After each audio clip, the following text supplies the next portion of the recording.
দ্বিঘাত সমীকরণের অঙ্ক নম্বর 2।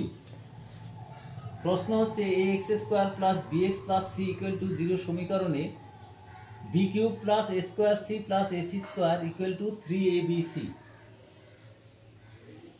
হলে সমীকরণের বীজগুলো কিরূপ হবে নিরূপণ করতে হবে আমাদের। তা আমাদের প্রথমে যদি আরম্ভ করি তাহলে আমাদের দেওয়া আছে b cube plus a square c plus ac square equal to 3abc।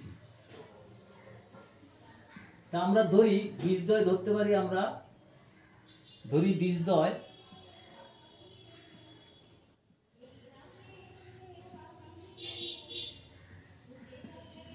Alpha এবং বিটা। তাহলে সঙ্গে সঙ্গে লিখতে পারি alpha plus beta equal to হচ্ছে মাইনাস বি বাই এ, আর আলফা বিটা ইকুয়াল টু হচ্ছে সি বাই এ।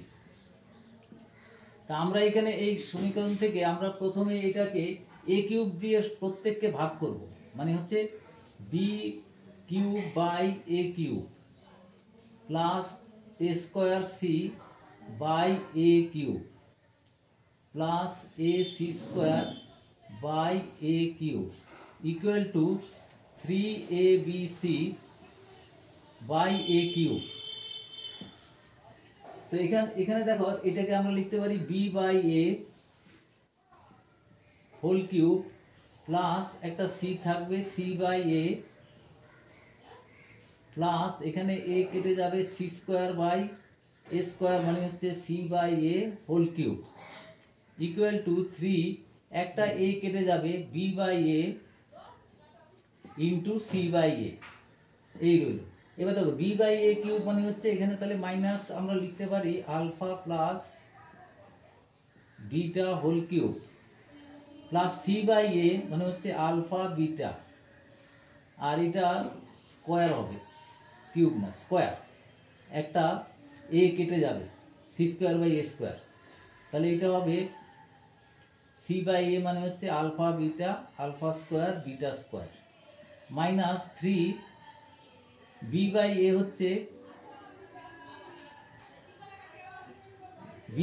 এ হচ্ছে alpha beta alpha plus beta, আর এটা হচ্ছে সি বাই এ মানে হচ্ছে আলফা বিটা। তাহলে আমরা যদি এটা এই পাশে নিয়ে যাই বা এটাকে সবকটাকে মাইনাস করে দিতে পারি, আমরা alpha plus beta whole cube, এটা এই পাশে নিয়ে আসলে মাইনাস দিয়ে ভাগ করছি, minus 3 alpha beta into alpha plus beta plus alpha beta plus alpha beta, এটা এই পাশে চলে আসছে, মাইনাস করে দিতে হচ্ছে, সবকটা চিহ্ন আমরা মাইনাস করে দিচ্ছি, minus alpha square beta square equal to হচ্ছে 0। দেখো এইটা হচ্ছে এই টোটাল, এটা হচ্ছে alpha cube plus beta cube minus alpha beta minus alpha square beta square equal to 0। এবার দেখো alpha cube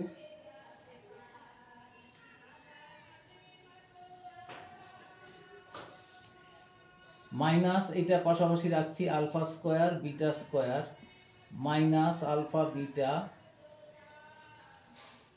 plus beta cube equal to 0। এখান থেকে আলফা স্কোয়ার যদি কমন নিই আমরা, তাহলে এখানে থাকছে alpha square common minus beta square minus এখান থেকে বিটা কমন নিচ্ছি, তাহলে alpha minus beta square equal to 0। তাহলে লিখতে পারি alpha minus beta square common নিলে তাহলে আলফা স্কোয়ার মাইনাস বিটা, তাহলে হয় alpha minus beta square equal to 0, নতুবা alpha square minus beta equal to 0। তাহলে এখান থেকে লিখতে পারি আমরা আলফা ইকুয়াল টু হচ্ছে বিটা স্কোয়ার, আর এখান থেকে বিটা ইকুয়াল টু লিখতে পাচ্ছি আলফা স্কোয়ার। তাহলে কি দাঁড়ালো, তাহলে আমরা লিখতে পারি বীজদ্বয় একটি অপরটির বর্গ, সুতরাং আমরা লিখতে পারি বীজদ্বয় একটি